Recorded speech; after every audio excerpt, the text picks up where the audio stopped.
আজকের গল্প দেবিকা মিত্রের লেখা শ্রেষ্ঠ উপহার। ৬২ বছরের অলোকবাবু আর ৫৭ বছরের মিতা দেবীর ৩২ বছরের বিবাহিত জীবন, ২ সন্তান। তাদের দুজনেরই বিয়ে হয়ে গেছে। বড়টি মেয়ে সংযুক্তা আর ছোটটি ছেলে সপ্তর্ষি। তারা ২ বছরের ছোট বড়। তারা দুজনেই বিদেশে নিজেদের পরিবার নিয়ে থাকে। বছরান্তে একবার দুজনে একসাথে একই সময় মানে দুর্গাপুজো ভাইফোঁটা কাটিয়ে ফিরে যায়। অলোকবাবুরাও বছরে একবার করে ছেলে মেয়ের কাছে মাসখানেকের জন্য কাটিয়ে আসেন। এই বয়সেও ওদের দুজনের প্রেম নবদম্পতির মতো অব্যাহত আছে। পাকুক না চুল, পড়ুক না চোখে ছানি, প্রেম তো আসে হৃদয় থেকে, সেটা তো চিরহরিত। তাহলে অসুবিধে কোথায়?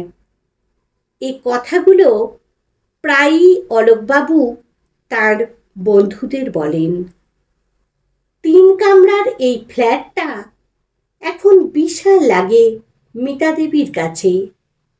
মেয়ের যখন বিয়ে হয়নি বা ছেলে আর বৌমা রিমি যখন বিদেশ যায়নি, তখন এটা গম গম করত।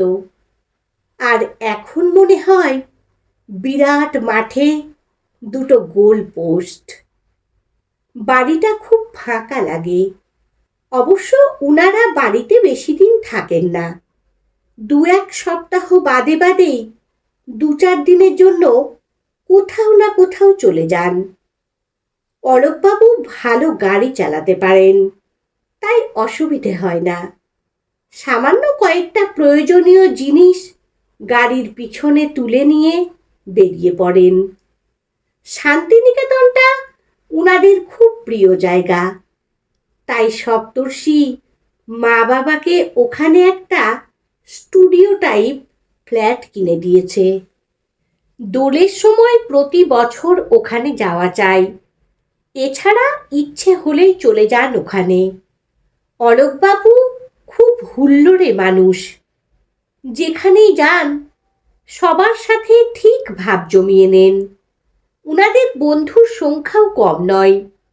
আর এই সব বন্ধুদের সব অনুষ্ঠানে অলোকবাবুরা না গেলে আসর জমে না, তাই উনাদের যেতেই হয়।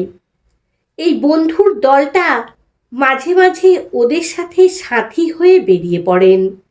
বেশ ভালোই দিন কাটে উনাদের। মিতা দেবীর কিন্তু মনটা ছটফট করে নাতি নাতনির সঙ্গ পাওয়ার জন্য।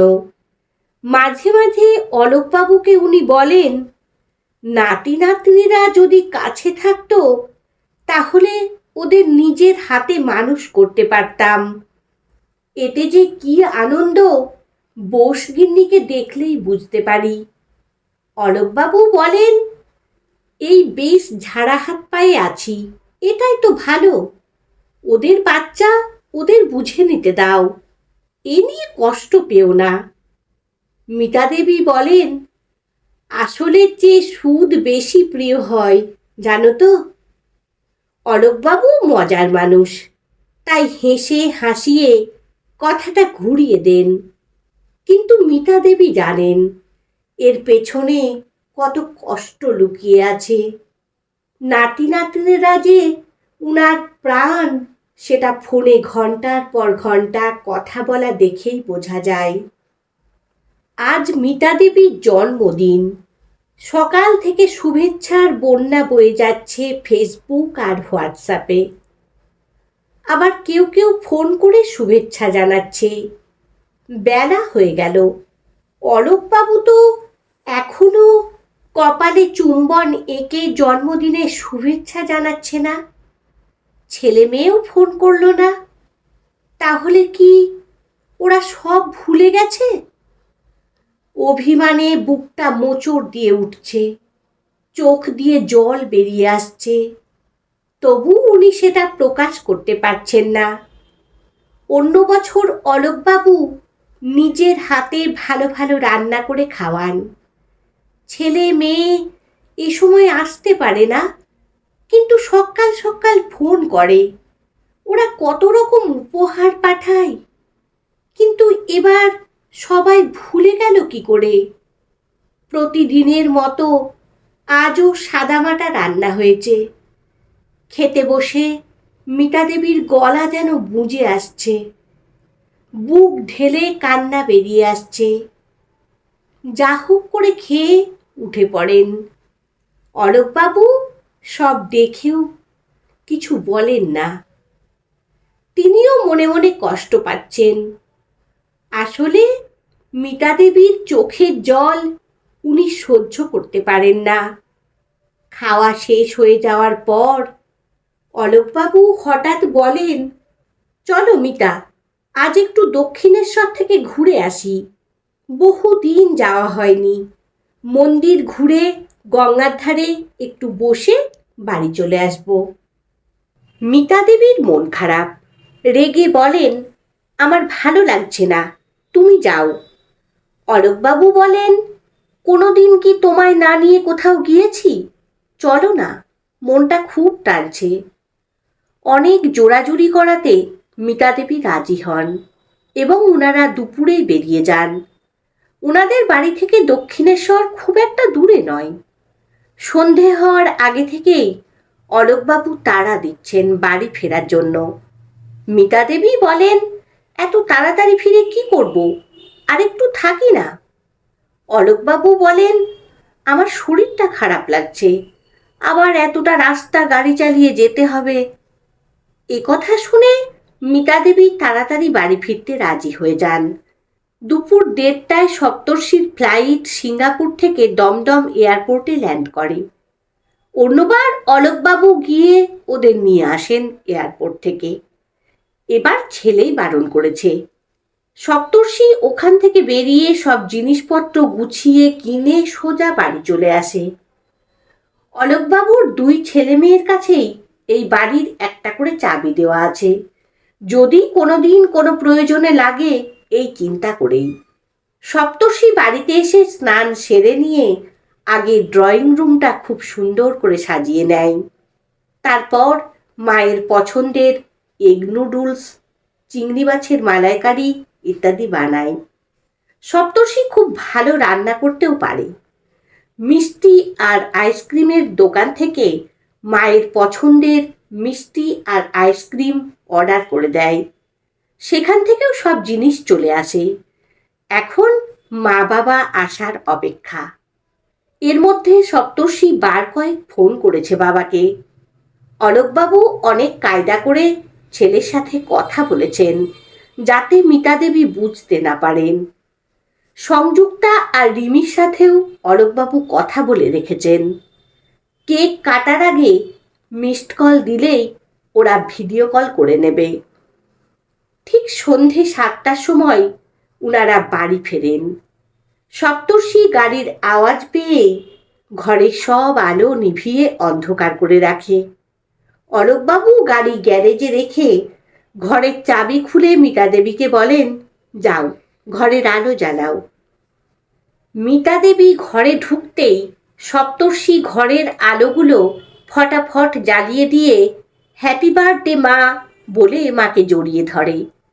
হঠাৎ এমন সারপ্রাইজে মিতা দেবী হকচকিয়ে যান, আনন্দে কেঁদে ফেলেন। অলোকবাবু বলেন, কেমন দিলাম বলো? পরে ছেলেকে বলেন, জানিস বাবু, সকাল থেকে তোর মায়ের মুড অফ ছিল। আড়ালে তোর মাকে চোখ মুছতে দেখে একবার ভেবেছিলাম সব বলে দিই, কিন্তু তোরা যে প্রমিস করিয়ে রেখেছিলি, তাই তোর মায়ের চোখের জল দেখে কষ্ট পেয়েও সব সহ্য করে নিলাম। মিতা দেবী ছেলেকে আদর করে বলেন, তুই একা এলি? এ সময় তো আসিস না। রিমি আর পুচু এলো না কেন? নাতিকে ওনারা ওই নামেই ডাকেন। সপ্তর্ষি বলে, দাঁড়াও দাঁড়াও, সব বলছি। আমি অফিসের কাজে 1 মাসের জন্য এসেছি। তোমাদের পুচুর স্কুল খোলা আর পরীক্ষাও চলছে, তাই ওরা এখন আসতে পারেনি। পুজোর সময় আসবে। বাবাকে আমি সব জানিয়েছি। মিতা দেবী বলেন, দেখেছিস তোর বাবা এখন কেমন বদলে গেছে। আগে সব কথা না বললে পেটের ভাত হজম হতো না। অলোকবাবু বলেন, সব কথা আগে থেকে বলে দিলে এই আনন্দটা কি আর পেতে? সপ্তর্ষি বলে, দাঁড়াও, তোমাদের জন্য রিমি গোল্ডের হাত ঘড়ি পাঠিয়েছে, বলে মা আর বাবার হাতে ঘড়ি দুটো দেয়।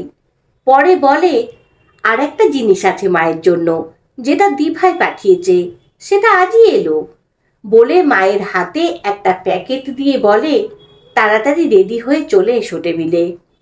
প্যাকেটটা খুলে মিতা দেবী দেখেন উনার জন্য একটা সুন্দর শাড়ি আর বাবার জন্য একটা শার্ট।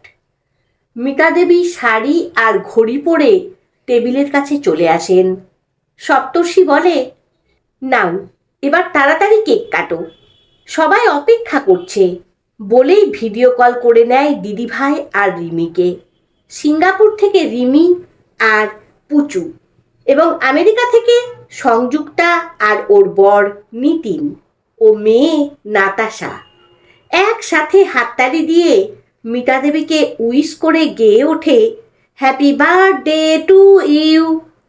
মিতা দেবী কেক কাটতে কাটতে আনন্দে চোখ মোছেন, ধরা গলায় বলেন, এটা আমাকে আগে জানালে কি হতো।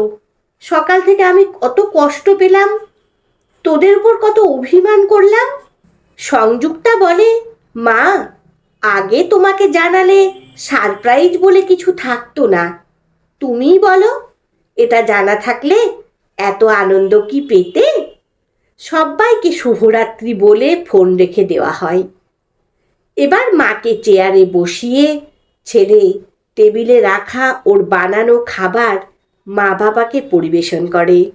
মিতা দেবী আনন্দে আত্মহারা হয়ে বলেন, এত বছর বাদে আমি আমার জন্মদিনে তোদের থেকে যেটা পেলাম সেটা আমার কাছে জীবনের শ্রেষ্ঠ উপহার। বাবা আর ছেলে দুজনেই হেসে ওঠে।